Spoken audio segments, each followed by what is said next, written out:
Okay, l'histoire se fait. This story is in four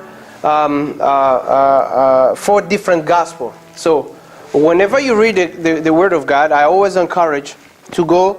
So, you may find one story in John, and you may also find the same story in Luke, and also you may find the same story in Mark, and also you may find the same story in Matthew. Now the question maybe you may be like, why is it different stories? Now, just to let you know, the Word of God was inspired by God, but at the same time it was men who wrote it. So in other words, God used men to write the Bible.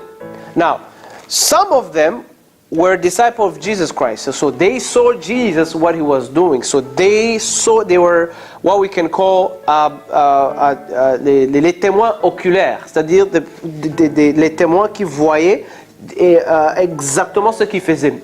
Except Luke. Luke, he never saw Jesus. He learned about Jesus Christ, and then he learned about his story. And then even if you read the book of Luke, he is the book of that gives much information about the life of Jesus Christ, more than anybody else. Because the Bible clearly says that he says after so many research, and he was a doctor, which means he was somebody who was educated.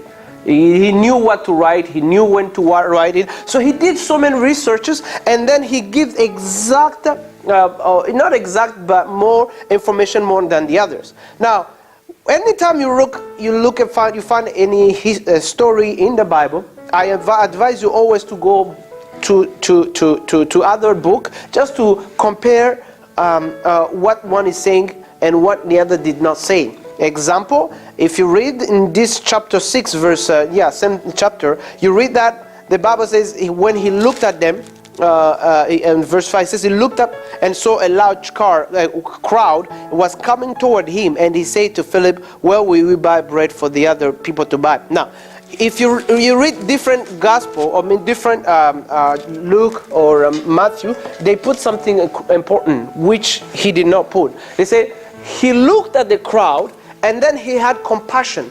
Il a regardé la multitude et il a eu la compassion. La compassion, pourquoi? Parce qu'il dit, parce que c'était comme des brebis qui marchaient ou roulaient ou bien allaient sans avoir un shepherd. How do you call it shepherd? Sans berger. Donc, c'était la personne qui passait, c'était des brebis, mais qui marchaient sans le berger. Et la Bible me dit, Jésus eut compassion de cela. Il eut la compassion de cela à cause, tout simplement, de cette multitude qu'il voyait. Now, je vais revenir sur l'histoire et puis, bien sûr, aller donc relater, résumer de ce qui s'est passé. Jésus-Christ venait de faire des grands miracles, et à un certain temps, il décide d'aller avec ses disciples à leur parler. Il aimait parler avec les disciples, leur enseigner, et en les enseignant, et la Bible nous dit qu'il y avait un grand, et la Bible nous dit que c'était 5000. Et la Bible déclare aussi que c'était les 5000 sans compter femmes ni enfants. C'est-à-dire que ça pourrait être même 10 000, 12 000. On ne peut pas savoir. Mais c'était au-delà de 10 000, quoi qu'il en soit. Parce que si les hommes seulement étaient 5 000, ça peut. Donc c'est-à-dire que c'était une grande foule. Mais ils venaient pour écouter qui? Jésus. Et la Bible nous dit, mais en étant là-bas, il leur a enseigné. À un certain temps, qu'elle commençait à faire soir, les disciples sont venus, ici je suis en train de relater d'autres versions, les disciples sont venus, ils ont dit, chasse-les, ils commencent à faire soir. Ils doivent rentrer, parce que ils commencent à faire soir. Mais la Bible nous dit que Jésus a dit, il eut la compassion. Pourquoi a-t-il eu la compassion? Parce que c'est ça le cœur de Jésus. Et c'est ça même le ministère que Dieu nous donne à faire. C'est pour que nous ayons la compassion des gens. Parce que je vous dis la vérité, il y a des gens dehors qui n'ont pas la paix. Ils cherchaient quelque chose. Il y avait quelque chose que Jésus donnait qu'ils ne trouvaient pas ailleurs. Il y avait quelque chose que Jésus pouvait pourvoir que les autres, les hommes ne pouvaient pas donner. Il y avait quelque chose que Jésus pouvait donner, que l'argent ne pouvait pas donner, ou même l'éducation. Il y avait quelque chose que Jésus pouvait donner, que le monde ne peut pas offrir. Vous voyez? Mais pourquoi? C'est pour ça qu'ils voulaient Jésus. Mais quand Jésus les a vus, les disciples ont dit, chasse-les. Pourquoi? Je me suis dit, mais pourquoi ces genres de disciples? Premièrement, les disciples aussi étaient des hommes. Laisse-moi te dire une chose. Les hommes vont te décevoir. Les hommes vont te chasser. Les hommes vont te critiquer. Les gens vont se tourner à droite. Même les gens, tu penses qu'ils prient. Ce sont eux-mêmes qui vont être derrière toi pour te calomnier.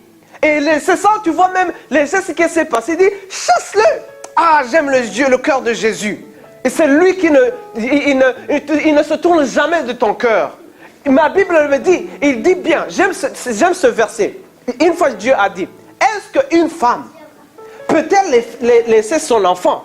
Est-ce que c'est possible qu'une femme, une maman, peut laisser son enfant?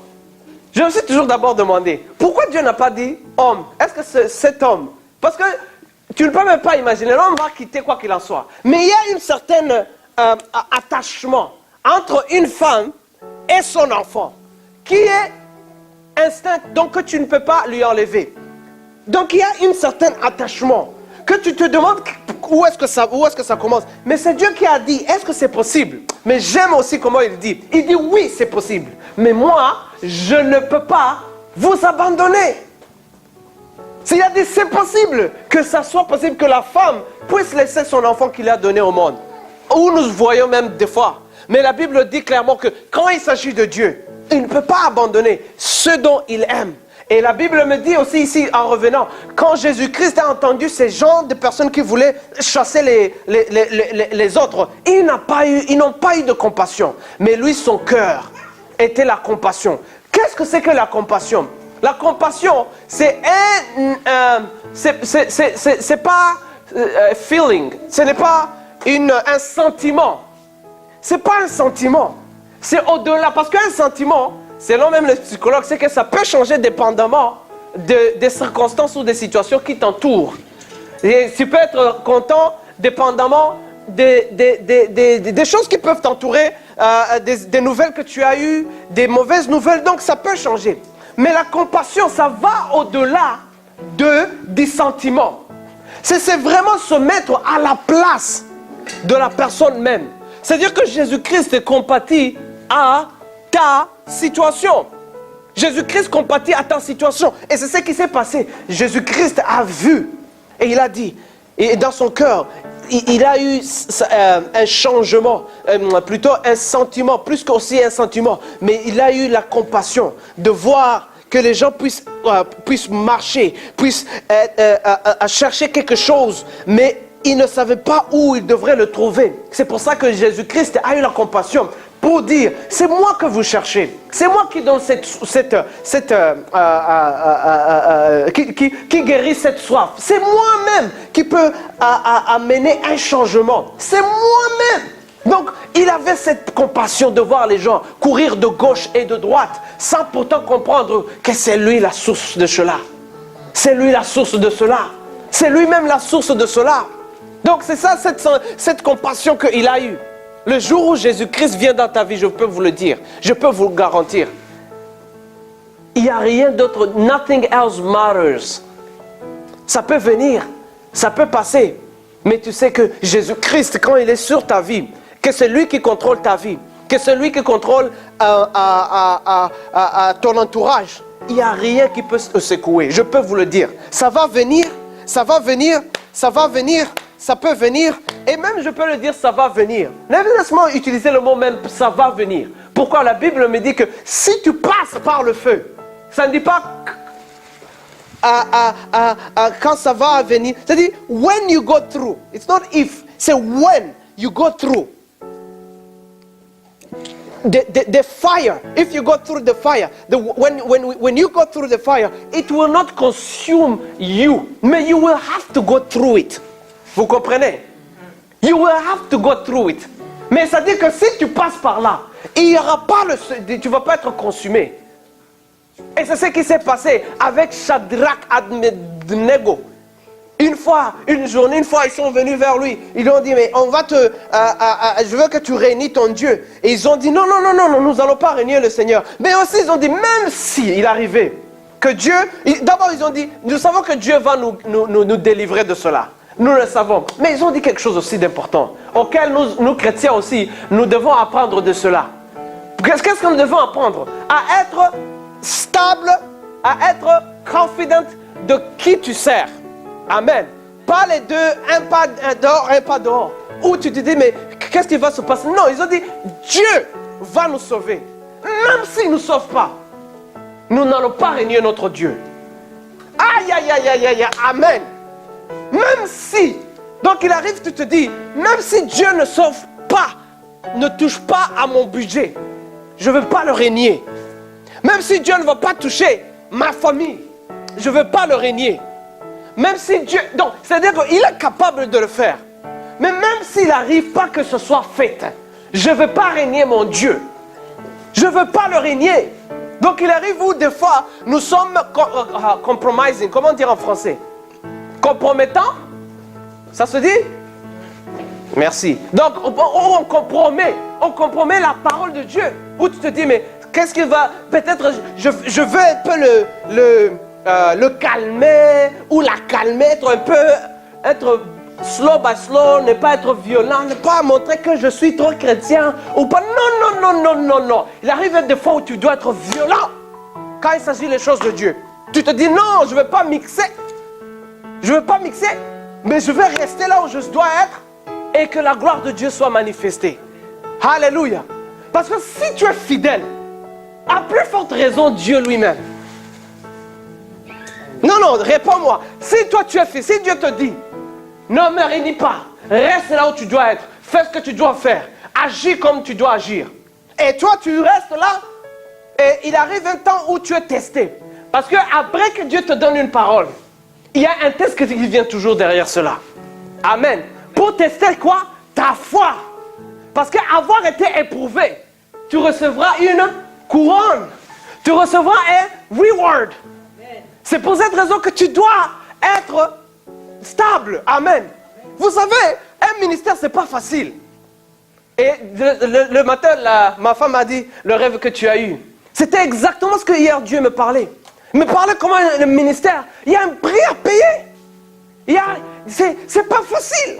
Il y a un fardeau qui vient derrière cela. Mais le fardeau, je parle, c'est pas un fardeau qui est dur où tu dis, mais non, parce que le fardeau de Dieu est différent du fardeau des hommes. Lui, c'est un fardeau qui te donne pour aider les autres, pour prier pour les autres, pour avoir la compassion pour les autres, pour t'agenouiller pour les autres, pour te sacrifier pour les autres. Donc c'est cela qu'il te donne.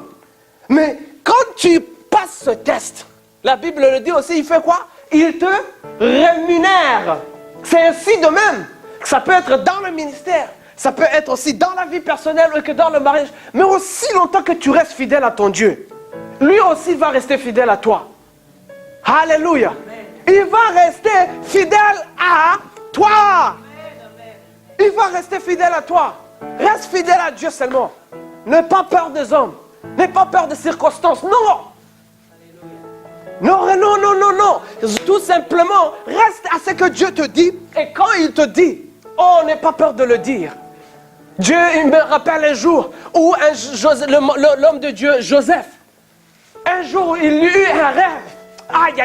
Il eut un rêve quand il était petit. Il dit, j'ai rêvé quelque chose. Il ne savait pas de quoi il avait rêvé. Mais il dit tout simplement, j'ai rêvé qu'il y avait le soleil et la terre. Enfin, plutôt le soleil et la lune qui se prosternaient devant moi.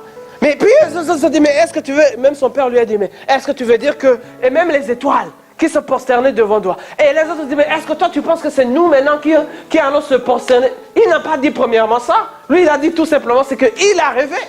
Et les autres, ce sont maintenant, pour te dire quoi? Le rêve que tu as, la vision que tu as, les gens viennent toujours te mettre en bas. Je vous dis, vous ne savez pas comment on nous a calomniés quand on a commencé le ministère. Dieu seul sait. Mais à cause de la vision que tu portes, les gens viennent derrière, ils viennent te combattre tout simplement à cause de ce que Dieu te donne. Parce que tu agis comme différent d'eux. Donc, c'est-à-dire que Dieu peut te dire, ou peut t'envoyer, ou peut même t'utiliser, ou même vouloir faire quelque chose de toi qui est différent des autres. Aussi, non, maintenant tu deviens différent, tu es devenu ennemi. Mais je vais te dire une chose. Dieu, s'il est avec toi, tu es plus que vainqueur. C'est pour ça que la Bible dit quoi? La Bible me dit que nous sommes, je connais en anglais, ça dit, he who is in you is greater than the one who is in the world. Celui qui est en toi est plus fort que celui qui est dans le monde. Et la Bible dit aussi dans Romains que si Dieu est pour toi, qui sera contre toi? Et quand la Bible dit que qui sera contre toi, ça ne veut pas dire qu'ils ne seront pas contre toi. Ça veut dire qu'ils seront contre toi, mais ils ne sauront pas te vaincre. Vous comprenez? C'est-à-dire qu'ils viendront, mais ils seront déchus. Ils viendront de mille, la Bible dit que d'une seule route, mais ils vont courir de 7 différentes directions. Ils vont mourir. Il y a quelque chose qui se passe quand Dieu est avec toi. Il y a quelque chose, il y a un témoignage derrière quand Dieu est avec toi. Il y a toujours un témoignage parce qu'il y a d'abord un test qui doit être, que tu dois passer par. Pour que quand tu sors, tu dis simplement, j'ai été là, j'ai vu, j'ai eu ça et ça et ça. Mais Dieu m'a donné la victoire. Dieu m'a donné la victoire. Dieu a fait quelque chose en moi. Amen. Dieu a fait des grandes choses. Il y a un témoignage, je vous dis, qui est derrière vous qui êtes assis ici. Chacun de vous, il y a un témoignage à annoncer. Et la Bible nous dit, en revenant sur le texte, quand Jésus-Christ leur a dit, donnez-vous, il y a eu d'abord la compassion. Pourquoi la compassion? Parce que Dieu, quand il veut agir, il va agir à travers vous. N'attends pas un ange qui vienne pour qu'il puisse prêcher quelqu'un. N'attends pas un ange pour qu'il puisse agir ou aider quelqu'un. N'attends pas que Dieu puisse agir pour donner à quelque chose à un mendiant. N'attends pas que Dieu puisse envoyer. Non. C'est vrai que, ça c'est ce que lui il m'a révélé. C'est vrai que Dieu ne va pas t'utiliser pour sauver le monde entier. Non. Il a prévu chacun ou une personne à des personnes. C'est-à-dire il y a quelqu'un que Dieu a placé dans ta vie pour te bénir. Ainsi de même, il y a aussi que Dieu, toi, il t'a placé pour que tu puisses te bénir. Ainsi de suite. C'est-à-dire que tu ne vas pas bénir tout le monde. Tu ne vas pas bénir le monde entier. C'est impossible. Mais Dieu, c'est lui qui place. Il dit, toi, je t'ai pris. Tu seras au Canada. Et au Canada, c'est là où tu vas agir. Tu ne vas pas aller en Chine. Il y a quelqu'un d'autre que lui, il a envoyé en Chine. Mais toi qui es au Canada, il dit, toi je t'envoie, tu seras au Canada et tu vas être une bénédiction pour ce peuple. Ou pour cette communauté. Ou pour cette communauté, que ce soit africaine, que ce soit congolaise, que ce soit, je ne sais pas. Mais c'est important. Maintenant, ces disciples-là, ils étaient positionnés pour une bénédiction de ces 5000 plus les enfants. Mais la Bible me dit que quand d'abord ils ont commencé à se dire, moi, comment? C'est ça le problème qui se passe. Tu commences d'abord à te regarder. Comment est-ce que je peux bénir? Comment est-ce que je peux faire? Comment est-ce que ça va se passer? Tu commences à dire, chasse-les, je ne peux pas. Tu commences à fuir les responsabilités. Il ne faut pas fuir les responsabilités que Dieu te donne. Amen. Amen. Il ne faut pas. Quand Dieu te donne des responsabilités, il faut les faire. Et laisse-moi te dire, tu auras toujours des excuses pour les fuir. Et tu ne vas pas dire non, je ne veux pas. Non, non, il y a toujours parce qu'ils ont donné des excuses. Ils ont dit, il commence à faire froid, il commence à être noir, il commence à faire... Il y a toujours des excuses. Il y a toujours des excuses quand tu ne veux pas venir à l'église. Oh, non, je vous le dis la vérité. Et ça peut arriver qu'il y ait un empêchement majeur. Mais le diable ne veut pas que tu fais l'œuvre de Dieu. Il ne veut pas. Et il fera tout pour t'empêcher, pour te décourager, pour te distraire. Vous comprenez? Il fera tout. Ne soyez pas distraits, parce que Dieu est en train de parler. Amen. Ne soyez pas distraits, Dieu est en train de parler. Dieu me dit ici que quand Dieu a agi quand il leur a dit de les donner à manger, il leur a dit d'abord, la Bible dit qu'il savait ce qu'il allait faire.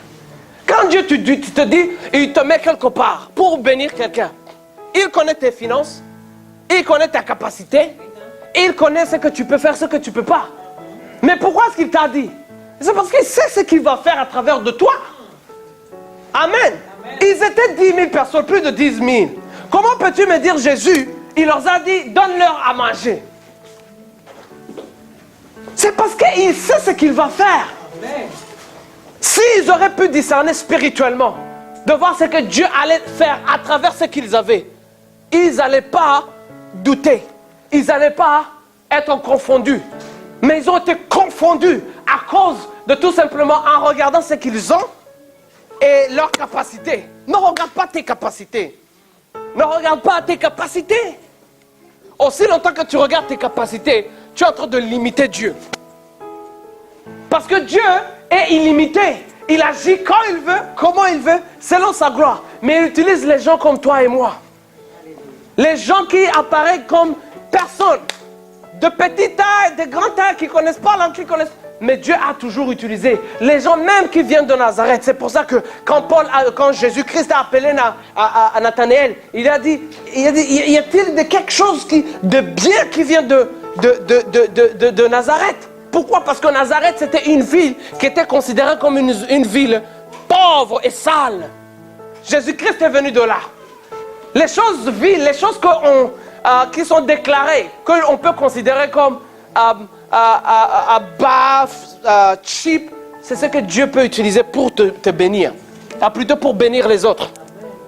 Mais ma Bible me dit ici, il y a quelque chose en revenant toujours sur le texte. Quand ils l'ont vu, plutôt quand Jésus leur a dit, donnez-vous même. Mais il me dit qu'il les testait parce qu'il savait ce qu'il allait faire. Quand Dieu te dit de faire quelque chose, le secret c'est quoi? C'est l'obéissance. L'obéissance à Christ. L'obéissance à sa voix.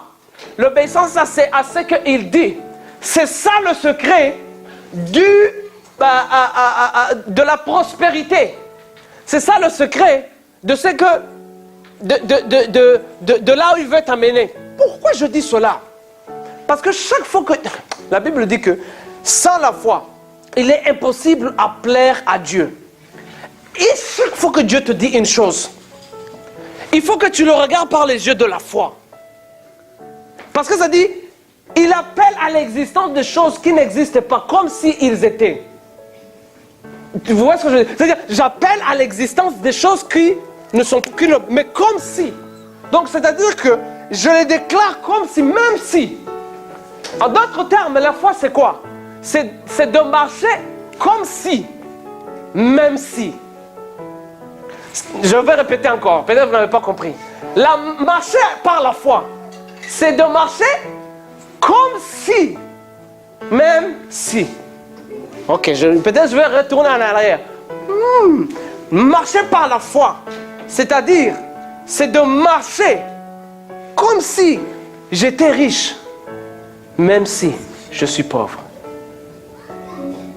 Marcher par la foi, c'est-à-dire, c'est de marcher comme si tout allait bien, même si ça ne va pas. Marcher par la foi, ça veut dire Alléluia. Marcher comme si tu as beaucoup d'enfants, même si tu n'as pas d'enfants. Alléluia. Marcher par la foi, ça veut dire être appelé Abraham, même si tu es Abraham. Abraham, c'est-à-dire le père de multitudes, sans que tu aies déjà un enfant. Marcher par la foi, ça veut dire s'appeler Sarah, même si tu es toujours appelé Sarai. Tu marches comme si, même si. Alléluia. Même si ça ne marche pas, même si les gens disent non, même si tu ne vois pas, non, toi tu le fais. Jésus-Christ, un jour, on lui dit, Lazare est mort. Il a attendu quelques jours, et après quand il était mort, il a dit, allons réveiller Lazare. Et je me suis demandé, mais pourquoi est-ce qu'il n'a pas dit, allons ressusciter Lazare? Il a dit, réveiller. Il a utilisé le mot réveiller. Et c'est le même mot en grec qu'il utilise pour dire quand les morts seront ressuscités. Ils n'utilisent pas les morts, nous qui mourons en Christ. La Bible ne nous dit pas que nous sommes morts. Ça dit nous dormons en Christ. Alléluia. Amen. Oh, Donc c'est-à-dire que quand je meurs, je ne meurs pas. Si tu es en Christ, tu t'endors. Mais tu vas juste être réveillé. C'est comme on te dit, oui, il est temps. C'est ce qui s'est passé. Quand Jésus-Christ allait réveiller Lazare, il lui a dit, réveille. C'est pour ça que même nous aussi, nous sommes appelés à marcher comme lui et à penser comme lui. Et c'est ainsi que nous devons agir par la foi. Parce que sans la foi, on ne peut pas le plaire. On ne peut pas le plaire. C'est impossible que nous puissions le plaire sans la foi. Et pourquoi? Parce que ça nécessite 100%. Donc, c'est-à-dire qu'avec Dieu, soit tu marcheras par la foi ou tu marcheras tout simplement pas. Mais la foi, c'est une nécessité pour faire ce que Dieu te demande de faire. Pour lui plaire. Il n'a pas dit sans la prière. Il n'a pas dit sans le jeûne, il est impossible. Non, il a dit sans la foi. Et la foi, c'est faire démontrer les choses que tu crois, même si tu ne vois pas. Mais tu démontres cela. Dieu n'est pas limité par le nombre. Dieu n'est pas limité par les circonstances. Dieu n'est pas limité par les situations. Dieu n'est pas limité par quoi que ce soit. Il ne faut pas limiter Dieu à travers ce que tu ne peux pas, à travers ce que tu n'as pas, à travers ce que tu as, à travers ce que tu pouvais avoir. Tout cela n'est que juste des échos qui peuvent passer. Mais devant Dieu, il n'utilise tout simplement qu'à partir de ta foi. Aussi longtemps que tu relâches ta foi, Dieu va agir. Ta mission principale, ce n'est pas de faire de toi, d'acheter des bonnes maisons ou même d'avoir beaucoup plus de diplômes, qui n'est pas mal. Mais la première mission, c'est d'amener les gens vers Christ. Amen. Et cela peut être aussi possible que si ton cœur est ouvert à être utilisé, sans compter ce qui se passe dans ta vie. Parce que le problème, c'est que nous pouvons dire, Seigneur, utilise-moi. Mais quand nous disons utilise-moi, tu te regardes, tu te dis, je passe par ça et ça et ça et ça et ça. Et cela, tu es en train de limiter Dieu. Si Dieu allait regarder la vie des apôtres, il n'allait pas les utiliser. Il n'allait pas les utiliser. Mais aujourd'hui, nous sommes qui nous sommes? Parce que les apôtres ont obéi. Alléluia. Amen. Alléluia. Ça ne limite pas Dieu en disant, je fais ça, ça. C'est vrai que ça peut limiter, il peut avoir une limite. Mais, en d'autres termes, c'est en t'abaissant. C'est en disant au Seigneur, fais-moi de ce que tu veux. Juste en s'humiliant, que le Seigneur va t'utiliser pour bénir beaucoup plus de personnes. Parce que chaque personne ici, qui est ici, ou même sur cette terre, a un témoignage qui peut amener quelqu'un à Christ. Chaque vie, ton témoignage peut amener quelqu'un à Christ. Tu peux tout simplement lui dire, je suis passé par là, voici ce qui s'est passé. Et la personne va réfléchir, se dire, mais comment ça s'est passé? Peut-être moi aussi je vais essayer. Voici aujourd'hui où je termine, pour t'encourager,